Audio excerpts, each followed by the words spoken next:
¿Qué tal? Vamos a continuar con la meta 2.3 referente a los diseños factoriales 2 a la k en su efecto lineal y efecto cuadrático. En este video vamos a analizar un diseño factorial de orden mayor, sería un diseño factorial 2 a la 4, siguiendo la tendencia de los modelos 2 a la k. ¿Ok? El modelo que vamos a utilizar aquí sería un diseño sencillo con una réplica o también llamado réplica sencilla o no replicado, según el autor. Y es un diseño 2 a la 4 que nos va a ayudar a poder observar de qué manera se modela los efectos, los gráficas de efectos principales de interacción, cómo podemos ver todo lo que es el gráfico de cubo, gráfico de contornos y superficie de respuesta cuando tenemos cuatro factores involucrados, ¿ok? El ejemplo que vamos a abordar, lo tengo de este lado, es el ejemplo número 3, influencia de la tasa de filtración, una sola réplica, 2 a la 4, ¿ok? Y pues el ejemplo dice así, un producto químico es producido en un recipiente a presión.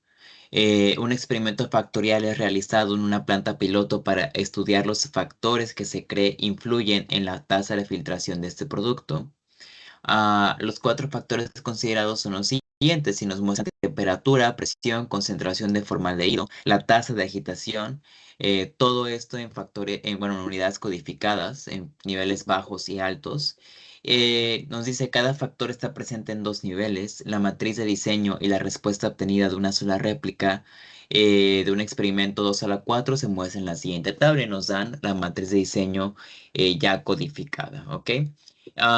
Se nos pide que determinar los factores y las interacciones significantes, los diagramas de efecto y interacciones, y establecer la respuesta óptima. En ese caso no lo incluí, pero la respuesta óptima sería minimizar la tasa de filtración, ¿no? Queremos que se filtre menos eh, para, bueno, ya sea para distintas situaciones, ¿no? Ya sea para reducir las pérdidas económicas o salvaguardar la calidad del proceso. Entonces queremos minimizar la tasa de filtración, ¿ok? Para esto me voy a la parte de Minitab, ¿ok? Y me voy a la parte de estadísticas, DOE, factorial y crear diseño factorial. En esa sección voy a seguir utilizando la opción que dice factorial de dos niveles, generadores predeterminados y voy a seleccionar la cantidad de factores que vamos a estar involucrando en el análisis.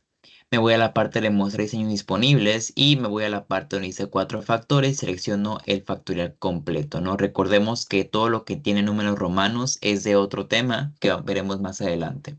Entonces ponemos 2 a la 4 y nos da 16 corridas. Y ahora me voy a diseños y voy a seleccionar el que diga completo. ¿Ok? No tengo réplica, así que dejo el uno y el uno.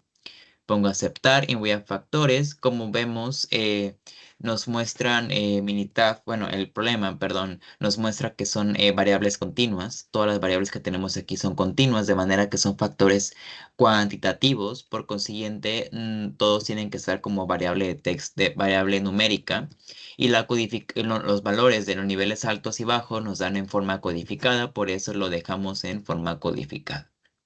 Damos clic en aceptar y en opciones le quitamos la aleatorización de corridas, le damos a aceptar y corremos el modelo.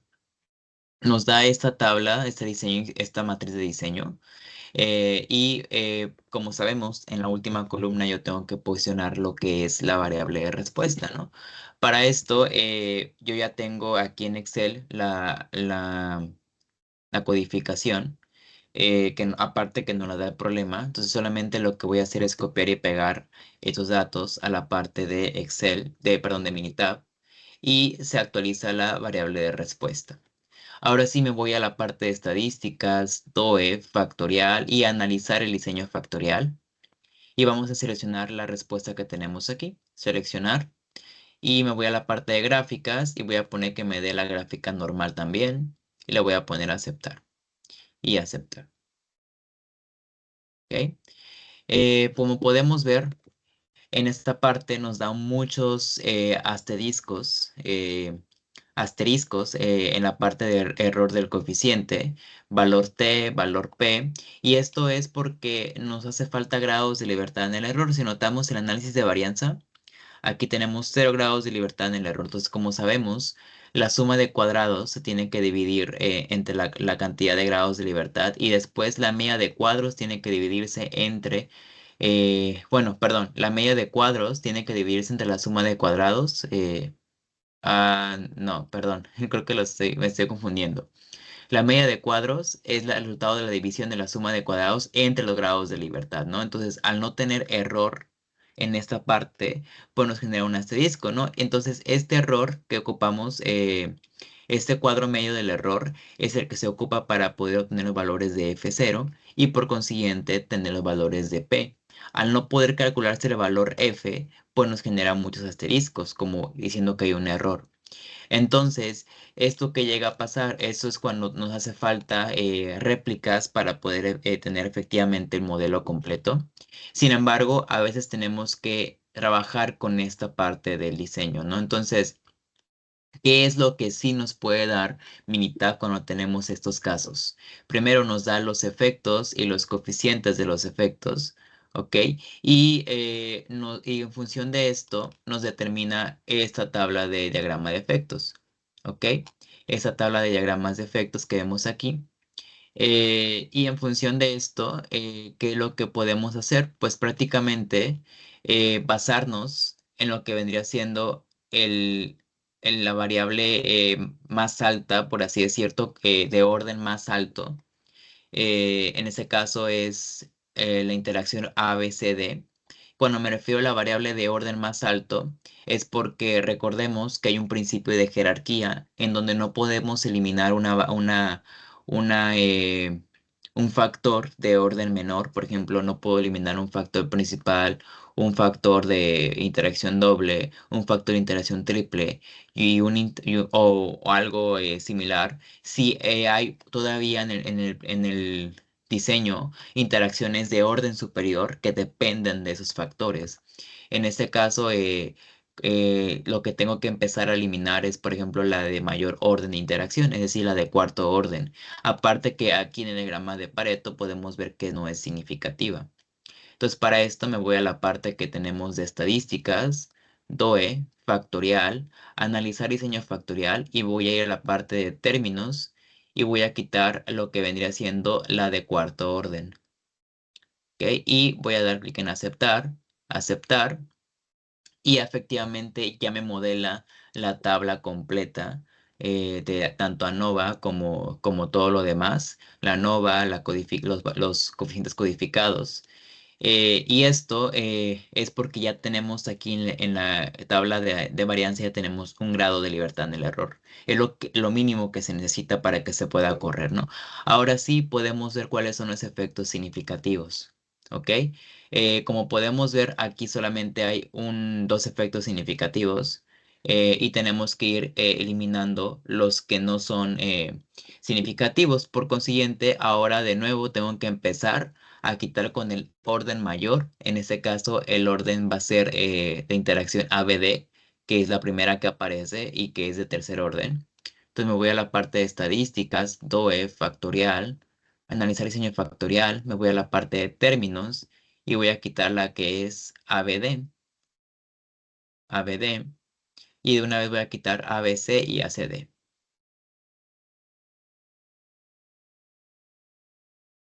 Y bueno, voy a quitar la de BCD porque también, bueno, voy a quitar todas las de orden 3 y voy a bajar y vamos a ver ahora los efectos que son significativos, que ahora solamente son las interacciones, bueno, los efectos principales y algunas interacciones de orden 2, ¿ok? Sin embargo, aún tengo efectos que puedo eliminar, específicamente los de doble interacción. Entonces me voy a la parte de estadísticas, DOE, factorial, analizar diseño factorial y los términos, voy a quitar el término AB porque no es significante, el término BD porque no es significante, también el CD y el término BC, ¿ok? Y voy a dar clic en aceptar y aceptar y de nuevo ya me muestra la ANOVA como, bueno, la ANOVA aquí me muestra los valores, pero me sigue mostrando el factor B que no es significante. Este factor B sí lo puedo quitar porque ninguna de las interacciones dobles tiene el factor B involucrado. Entonces significa que sí puedo quitar este término que tenemos aquí. Me voy a la misma ruta y voy a la parte de términos y voy a quitar el factor b. Y esta vendría siendo la ANOVA final, o sea, la mejor ANOVA. Se llama la mejor ANOVA que tenemos aquí, la mejor ANOVA con los términos que son significantes. ¿Ok? Y la razón por la que se hace esto es porque nos interesa tener la ecuación de regresión con todos los efectos que realmente son significantes, a no ser que los efectos no significantes no se puedan quitar porque alguna interacción de orden mayor está siendo influenciada por estos. En este caso, los únicos factores que están involucrados es el A, la C y la D, y las interacciones dobles son AC y AD. Entonces, la ecuación de regresión, pues, tiene que nombrarlos todos y efectivamente, pues, son significantes, ¿no? Y en función de esto, pues, ya podemos hacer lo que es la predicción, ya que tenemos la ecuación de regresión real, nos podemos ir a la parte de estadísticas, DOE, factorial, al optimizador de respuesta, y con esa misma ecuación de regresión ya puedo pedirle que me dé el valor de minimizar. Voy a poder dar clic en aceptar. Y esta vendría siendo el valor mínimo, o sea, la tasa de filtración mínima que podríamos obtener. Y esto lo podríamos tener si utilizamos el factor A en su nivel bajo, el factor C en su nivel bajo y el factor D en su nivel alto. ¿Ok? Y le doy clic en aceptar.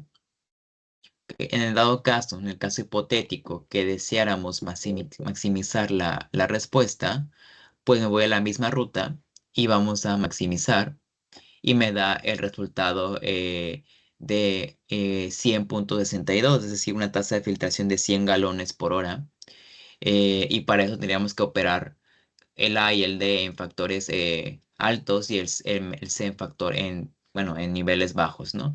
¿Qué es lo que notamos aquí? Que si bien tenemos una variable de respuesta, perdón, un diseño factorial de 3 factores, como eliminamos el factor B como que no es significante, el optimizador de respuesta solamente nos va a mostrar el análisis que hagamos en función de lo que es significante, ¿no?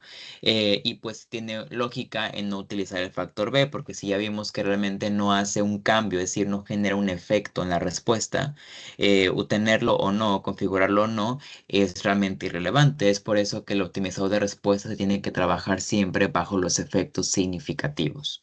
¿Ok? Ahora bien, vamos a la parte de estadísticas, DOE, factorial, y vamos a la gráfica de cubo. En este caso están seleccionados solamente los significantes. Le voy a dar clic en aceptar. Y de nuevo, en esta parte, pues si quisiéramos maximizar la respuesta, este es el valor que nos estamos enfocando, ¿no? El optimizador de respuesta para maximizar nos daba este valor y nos decía las coordenadas de este punto en específico. Y cuando queríamos minimizar la respuesta, nos daba las coordenadas de este otro punto, de este extremo de acá. Esto, pues, el optimizador de respuesta podemos ver que pues da las mismas conclusiones y la gráfica de cubos, pues vaya, es muy práctica para esto porque nos alinea muy bien para ver en un plano todos los puntos posibles que podemos tratar, ¿no? Esto es práctico cuando tenemos 3 niveles, 3 factores involucrados. Sin embargo, cuando tenemos, por ejemplo, más de 3 factores y tenemos que alternarnos en un gráfico de cubos, lo que viene siendo el optimizador de respuesta es mejor dado que ahí nos da la iteración considerando todas las condiciones posibles, ¿no? Ahora, lo que vamos a hacer es irnos a las gráficas de factorial, las gráficas factoriales. Voy a seleccionar todos los factores. Voy a poner aceptar. Y por ejemplo, aquí no me muestra la gráfica de B, creo que se eliminó. Ahorita me regreso para checar. Y pues podemos ver que pues el cambio, el efecto de aquí a acá pues son grandes. El más grande es el efecto de A comparado con el C y el D. Y aquí sí hay una interacción, es decir, podemos ver que se cruzan los valores importantes de manera que son muy dependientes de cada uno de ellos, ¿no? Am, Estas gráficas factoriales, pues ya hemos visto cómo se analizan y qué es lo que representan, y se tienen que cotejar con la tabla de ANOVA para poder sacar conclusiones. Por último, voy a la parte gráfica de contorno. Voy a seleccionar las gráficas para todos los pares de variables y voy a poner gráficas separadas. ¿Ok? Y podemos ver bueno, nos dan los rangos en los que podemos manejar las condiciones en función de la respuesta. Y pues obviamente va a depender mucho del valor objetivo que quieras trabajar. En ese caso, supongamos que se nos pide trabajar condiciones en cerca de los 70 o 80, por ejemplo, la tasa de filtración, o simplemente que sea menor al 50%, 50 galones por litro, por ejemplo. Pues ambas tablas nos muestran un degradado de colores, lo que vendría siendo las secciones en las que podríamos trabajar, ¿no? Y los grados de libertad, o sea, qué tanta tolerancia tenemos, ¿no? Y esto es de gran ayuda cuando quisiéramos trabajar en algún punto específico, ¿no? Am, y por último, voy a la parte de factorial y la gráfica de superficie, ¿ok? Voy a poner gráficas para todos los pares de variables continuas y las gráficas separadas. Y me va a dar todos esto y lo que podemos ver es que, uno, todas las gráficas son planas. ¿Por qué? Porque estamos analizando un efecto lineal, ¿ok? De manera que no hay curvatura. Y dos, solamente podemos ver el efecto que tiene la respuesta con respecto a esos dos factores y de qué manera se incrementa o se disminuye la variable de respuesta, ¿no? Entonces, esto nos da una idea y como lo he repetido en otros demás videos, doy esta parte como introducción. Al final, en la última unidad, veremos cómo optimizar esta variable de respuesta para manejar efectos de orden mayor que no sean lineal. Podemos manejar efectos cuadráticos y de tercer orden para poder modelar ese tipo de condiciones. Aquí solamente lo presento para que veamos que esta variable de respuesta en su superficie pues es una variable plana, dado que estamos manejando un efecto lineal. Y este sería el último caso de los efectos lineales, un diseño factorial 2 a la k de orden 4, o sea, 2 a la 4, con una réplica. Y esto es lo que tendríamos que hacer en esencia si nos dan, por ejemplo, factores no significantes, vimos que tenemos que eliminarlos para siempre obtener la mejor ANOVA, pero sobre todo siempre respetando el orden de jerarquía, o sea, la ley de jerarquía para no interferir en los modelos y tener inconsistencias en el cálculo. ¿Ok?